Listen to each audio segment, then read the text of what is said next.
ओडिशा नाट्य दिवस आम स्वाभिमान एवं अस्मितार प्रतीक। गंजाम जिला ब्रह्मपुर कला और कलाकार हितैषी महामंच निखिल ओडिशा वरिष्ठ कलाकार महासंघ पक्षर राज्यस्तरीय ओडिशा नाट्य दिवस महोत्सव स्थानीय प्रकाशम हल सभा प्रकोष्ठ परिसर में महासमारोह पालित हो जाए। महोत्सव प्रथम पर्यायर सांस्कृतिक कार्यक्रम में गायक भगवान पात्र और साथी दासकाठिया एवं नलबंतर परिड़ा पार्टी प्रयोजित प्रहलाद नाटक परिवेशित होता। कलाप्राण कैलाश पाणिग्राही एवं गंजाम जिला मंच कलाकार सम्मेलन संपादक नाट्यकार रमेश महारणा कार्यक्रम शुभ उद्घाटन सह कला और कलाकार हित नहीं अंगीकारबद्ध वरिष्ठ कलाकार महासंघ आज धन्यवाद बोली निज वक्तव्य उपस्थापन करते। महेंद्र कुमार साहू एवं चंद्रभानु नाहक सहयोग करते।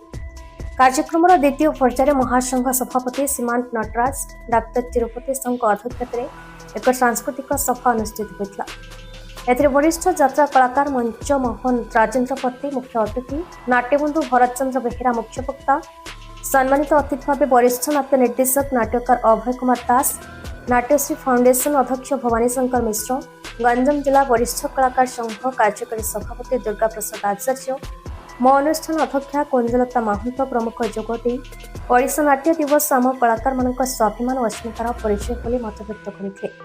महासंघ महासचिव सुभाष चंद्र साहू स्वागत भाषण देथिबा बेले महासंघ कार्यकारी सभापति डॉक्टर विजय चंद्र महारणा अतिथि परिचय प्रदान करते। अवसर में बालेश्वर खैरा स्थित मो अनुष्ठान पक्षर सर्वश्री बलदेव साहू, महेंद्र कुमार साहू, प्रदीप कुमार साहू, सुभाष चंद्र साहू एवं जी कामराजू पात्र को संबर्धित करा। अनुष्ठान पक्षर कमल बंटन करा। महासंघ पक्षर प्रहलाद नाटकर कलाकार मान समेत विभिन्न जिलूर आगत प्रमुखों को आनुष्ठानिक भाव संबर्धित करा। परिशेष सारस्वत साधक नरेंद्र प्रसाद बेहेरा आनुष्ठानिक धन्यवाद अर्पण करते।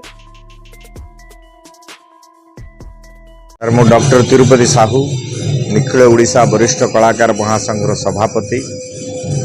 आज दीर्घ 4-5 वर्ष धरी आमे आज श्री पंचमी दिनटी को ओडिशा नाट्य दिवस उत्सव आमे आम संघ घोषणा करूँ। प्रत्येक वर्ष आमे पाली आसुचु। आज श्री पंचमी बसंत पंचमी तत्संगे संगे उपेन्द्र भंजंकर जन्म नक्षत्र आज बलदेव रथंकर जन्म तत्संगे संगे जे कि आमर देश को स्वाधीनता सह संग्राम करथिले नेताजी सुभाष चंद्र आज जन्मदिन। ये अवसर रे आम संघ समस्ते बसी सभ्य माने आज ये दिनटी को नाट्य दिवस रूपे आम घोषणा करूँ। दीर्घ 5 वर्ष धरी आम पालन कर आसुचु। आज श्री पंचमी दिन में ओडिशा नाट्य दिवस रूपे आम पालन कर आसुचु।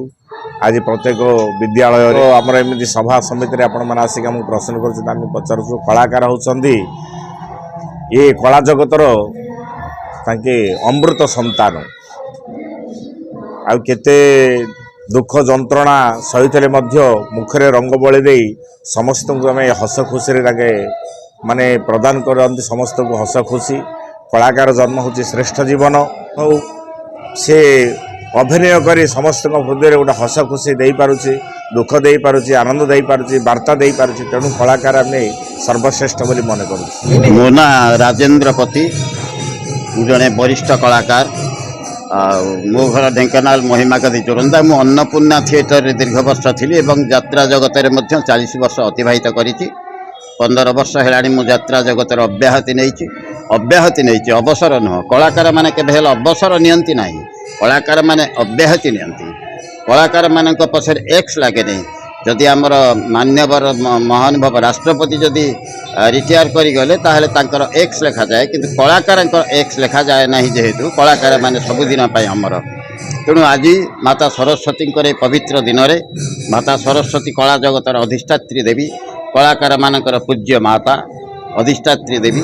तेणु यही माने सरस्वती पूजारे निखिल ओडिशा वरिष्ठ कलाकार महासंघ एवं गंजाम जिला वरिष्ठ कलाकार महासंघ पक्षर आमर ओडिशा नाट्य दिवस पालन करा जाउछि। एवं यही नाट्य दिवस 5 वर्ष है गंजाम में आम सरकार को जनाऊँ। सरकार जो दृष्टिपात करेंगे आम मैंने सरकार निकट चिरकृतज्ञ रही। मो सुभाष चंद्र साहू रोशन निखिल ओडिशा वरिष्ठ कलाकार महासंघर महासचिव। आज पवित्र श्रीपंचमी ए अवसर रे आमे महासंघ तरफ ओडिशा नाट्य दिवस पालन करुअछु।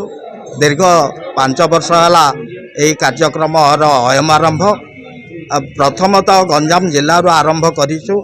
आज प्राय 14-15 जिला को यही महोत्सव व्यापी जाइछि। परवर्ती पर्याय रे आमे समग्र ओडिशा रे किभଳି भाबरे एटा पालित हबो सेतिपई चेष्टा करिवु। एटा आमर उत्कल प्रदेश होछि ओडिशा प्रदेश उत्कृष्ट कलार प्रदेश। कला को नहीं आमर गर्व गौरव समग्र विश्व रे, किंतु एभले एक कलार गौरव रे विमंडित राज्य रे नाट्य दिवसटी स्वतंत्र भाव रे नथिला।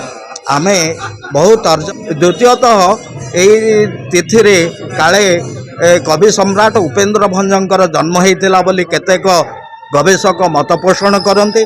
आपण जानते जे आमर जो कलाकार माने अछंती सेमानकर आराध्य देवी सरस्वतींकर मध्य आज पूजार्चना करा जाय थाए। तेणु एभली एक पवित्र दिवस रे आमे निकट रे मध्य निवेदन करिछु। Brahmapur Dayanand Shankar report BE news.